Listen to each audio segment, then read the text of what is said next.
পুরুষের যৌনতাকে সম্মান কর। পুরুষের যৌন আকর্ষণ আছে বলেই তুমি দুনিয়ার মুখ দেখতে পেরেছ।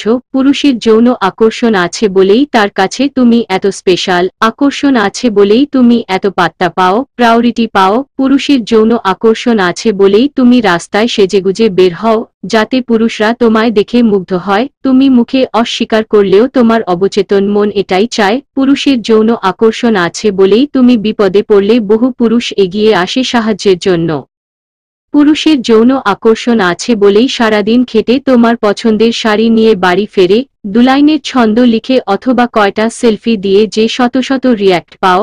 সে পুরুষের যৌন আকর্ষণ আছে বলেই সাদা চামড়াকে পুঁজি করে স্বল্পবসনা হয়ে যে সেলিব্রিটি বনে যাও। সে পুরুষের যৌন আকর্ষণ আছে বলেই যৌন আকর্ষণ আছে বলেই সৃষ্টির শ্রেষ্ঠ বুদ্ধিমান ও মানবকুলের সেরা শক্তিশালী প্রাণী পুরুষ তোমার দুর্বলতাকে বিদ্রূপ না করে ভালোবাসার চাদরে ঢেকে দেয়। যৌন আকর্ষণ আছে বলেই পুরুষ তোমাকে ভালোবাসে, সমীহ করে চলে।